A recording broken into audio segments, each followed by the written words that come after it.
Okay, so we are done with the recap of texts 31 to 36. Now text 37 onward. Okay, could somebody please read the verses? Rachna Mataji, would you like to go ahead?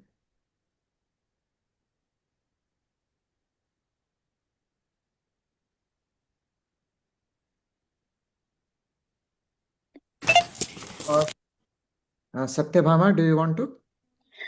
Hare Krishna Prabhuji, yeah.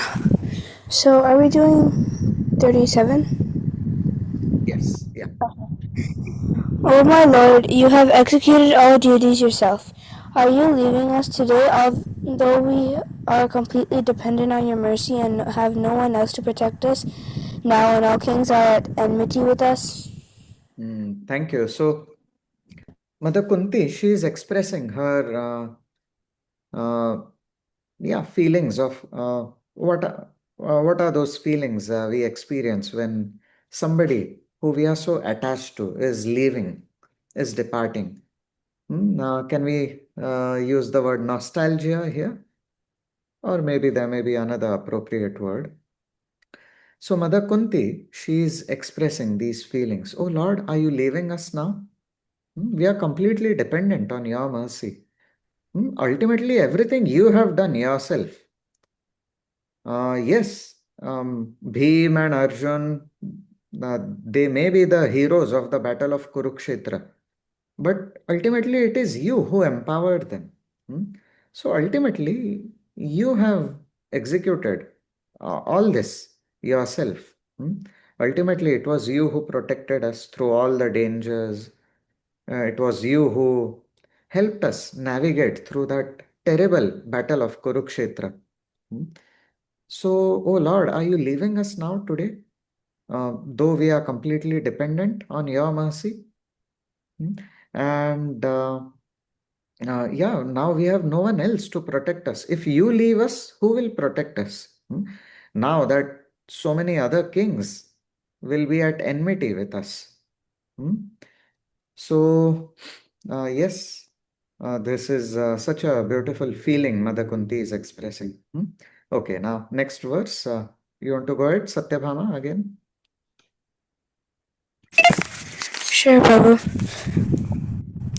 As the name and fame of a particular body is finished with the disappearance of the living spirit, similarly, if you do not look upon us, all our fame and activities, along with the Pandavas and Yadus, will end at once. Hmm. Yeah, so Mother Kunti is expressing one deep philosophical point here that when somebody dies, even if they may be very famous, how long does their fame last? Yes, there are some people who attain a lot of fame during their life, and even after their death, their fame continues. However, let's see how long that fame continues. Um, yes, maybe for the first few decades after that person's death, the name may be there. There may be big articles about that person. Hmm? Or maybe for the first 1 or 2 centuries, there may also be some chapters in textbooks, like we study chapters about historical personalities. But then, as more and more time passes, say 5 centuries pass, or maybe 8 centuries pass, or maybe 1 millennium, which is 1,000 years. Sometimes the word millennium is used differently. But yeah, let's say 1,000 years pass. Now, even if somebody is extremely famous, in the beginning, after their death, there may be a full chapter describing that person's glory and activities. But with time, that one chapter may reduce to one paragraph. And as more and more time passes, that person's name may only be briefly mentioned in a sentence among many other names. Hmm? So that's how the fame of any temporary living entity is. Hmm? So Mother Kunti is expressing a very deep philosophical point. that as the name and fame of a particular body hmm, is finished with the disappearance of the living spirit, means when a person dies, when the Atma leaves the body, how all the name and fame associated with that person, it just goes away, right? Similarly, O Lord, if you leave us, uh, yeah, all our fame and activities, hmm, all the fame and activities of Yadus and Pandavas, it has no meaning at all without you. Hmm. Now, Yadus and Pandavas, why are they still sung about even today? Because they are connected with Krishna. Hmm. So, yes, actually, the fame of Pandavas is everlasting. Hmm. But Pandavas themselves and Mother Kunti, they are not attached to that fame. Hmm. People aspire to build so much fame in their lives. And yeah, they want to continue being famous after their death. Although, ironically, they themselves are not there to enjoy that fame. Hmm. After they leave from this world, say, Gandhiji is so famous, for example. Hmm. His picture is there in every Indian bill. Every note of Indian rupee has a picture of Gandhiji. So Gandhiji is pretty famous, right? But where is Gandhiji now? Is he able to enjoy this fame? Is he able to enjoy that feeling of being famous? No, he has gone somewhere else. He Okay. has moved on in his journey. Hmm. He is in some other body now. Hmm. So, just one example I gave. Hmm. So, yeah, a living entity, even though his name may be sung for many, many centuries, he himself is not there to enjoy it. Hmm. So, yeah, it's very ironical. Hmm. Um, so the search for fame, running after fame, is ultimately a futile process. Hmm. If we carefully understand this subject matter. Hmm. So, Mother Kunti, this verse, this text shows that she is not attached to fame. She is attached to Krishna. And so are the Pandavas. They are not attached to personal fame and glory. They are attached to Krishna. Hmm. We clearly see this in this text. Hmm. Okay. Such a deep philosophical point Kunti Devi is mentioning here. Okay. So next verse. You want to go ahead again, Satyabhama?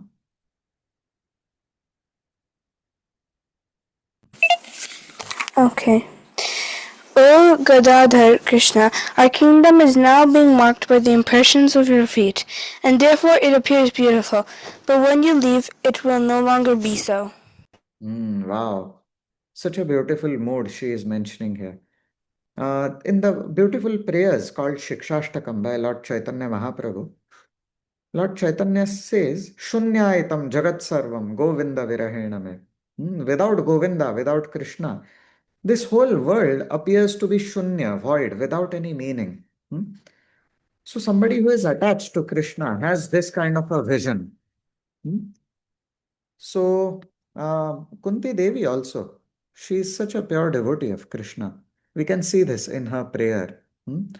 That yeah, everything in our kingdom appears beautiful because your feet are touching upon this kingdom. Hmm. You are walking on the surface of the earth. You are walking on the surface of this kingdom. Therefore, this kingdom is beautiful. But when you leave, what is the use of this kingdom? It is meaningless to us. It is void. It is shunya. Likewise, when in a similar way, when Krishna concluded his pastimes and went back to the spiritual world, we never use the word die for Krishna. We use the word disappear, or the Lord concludes his pastimes.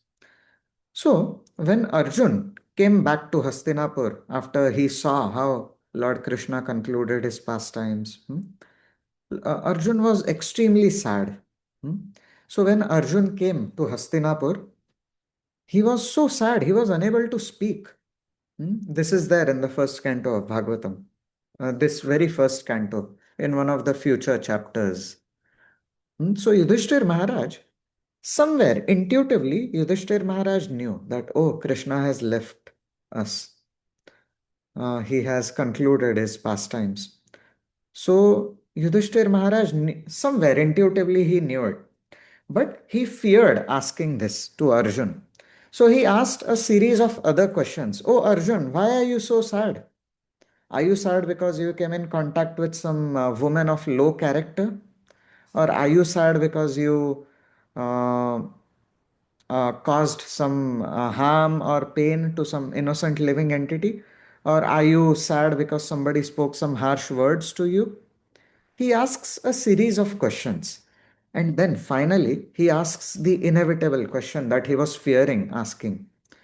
Yudhishthir Maharaj asked, or are you sad because that Lord Keshav, who is our best well wisher, that merciful Lord, has he left us? Are you sad because of that? So Arjun heard all this, and he was constant tears were coming out of his eyes. And then when he began speaking, Arjun said these words: Yasya kshana viyogena loko hyapriyadarshana ukthena rahito hyesha mritakah prochate yatha.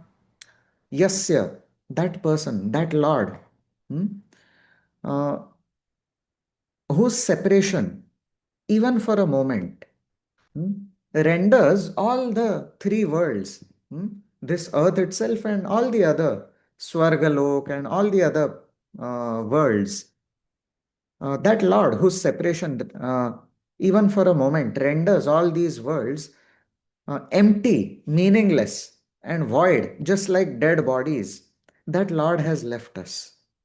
Hmm? So he breaks the news like this by glorifying Krishna. And yeah, same mood we see even in Mother Kunti. Yeah, this verse we just read. Okay, next verse now. Satyabhama, you want to read again? Yeah.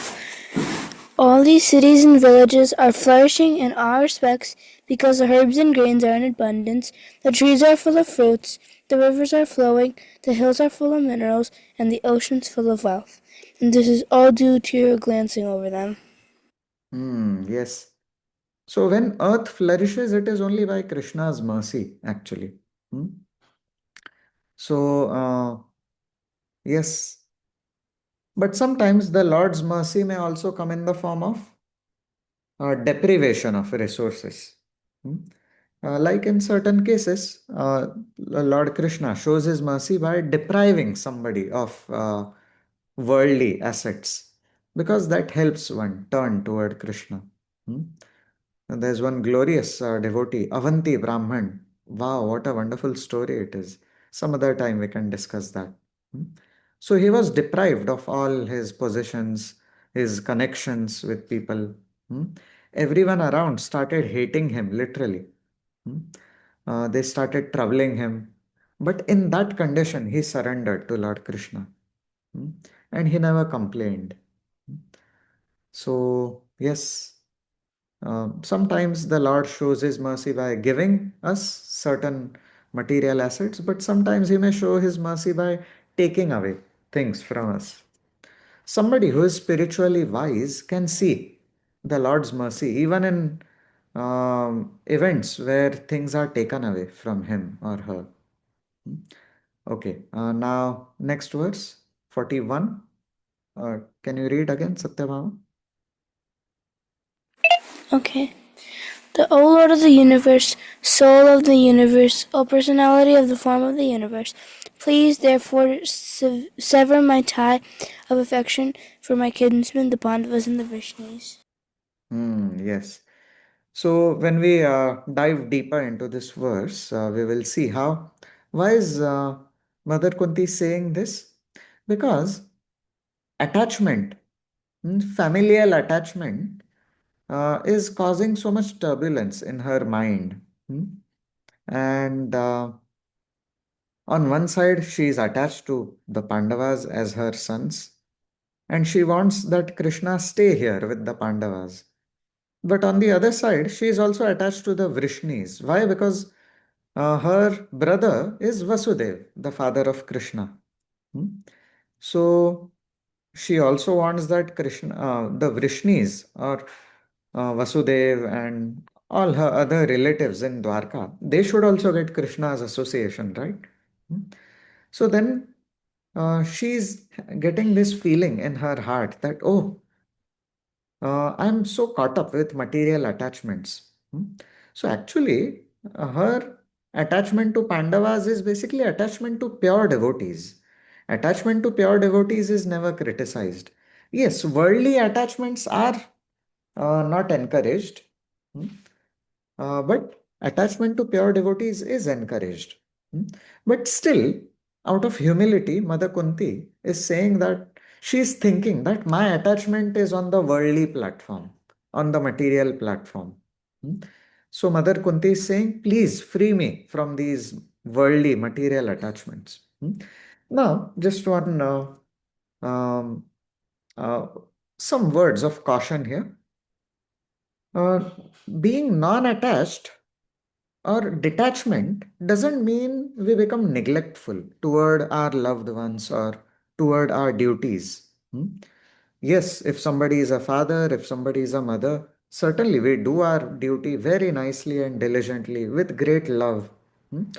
But freedom from attachment simply means that instead of seeing our, say, children or any other family members, instead of seeing them as mine, this is my wife, this is my son, this is my daughter, this is my husband, hmm?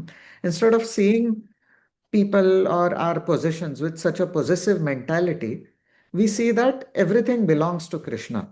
My home belongs to Krishna, all my assets belong to Krishna. My husband, my wife, my son, my daughter, they belong to Krishna. And Krishna has put them under my care. I am just a caretaker. I am not the owner. Hmm. So if somebody lives with this consciousness, that is a detached spirit of consciousness. Hmm. That Krishna has put this child under my care. So let me take care of him or her nicely with love because this is also a child of Krishna. This person is dear to Krishna. So, and Krishna has put us together in this life. So, let me take care of them nicely. Hmm. But on the material platform, those who don't have this Krishna conscious vision, they see that, oh, this is my wife, this is my husband, my. That my is the focus, which is based on bodily attachments. Hmm. There's a deeper topic. With time, we may be able to appreciate it deeper. Okay, so we will end here. As I said, there's a hard stop uh, because we have some Rath Yatra related meetings tonight. Okay, before we end, would anybody like to share quick reflections in one or two sentences? Please feel free to. I won't call out names today. Anybody who feels inspired, please feel free to go ahead and unmute yourself and share some reflection. Yes, Satyabhama. Hare Krishna Prabhuji. One of my reflections is the point you made that detachment doesn't mean like totally ignoring stuff and people. Like detachment is like not being attached to it, but still doing it. Yeah. Point kind of stuck to me. Yes. Yeah. That's quite an important clarification because many times uh, when we just come to Krishna consciousness, newcomers especially have this doubt that, oh, the scriptures are talking about so much detachment and non-attachment. Does it mean we stop doing our duties? Does it mean we become neglectful toward our loved ones? No, not at all. Okay, thank you. Okay, anybody else? Okay, then we can end here. Thank you so much, everyone, for your kind attention. वाञ्छाकल्पतरुभ्यश्च कृपा सिन्धुभ्य एव च पतितानां पावनेभ्यो वैष्णवेभ्यो नमो नमः। अनंत कोटि वैष्णव वृंद की जय। हरे Krishna. Hare Krishna, Prabhu. Hare Krishna Prabhu, thank you for the opportunity to class. Hare Krishna.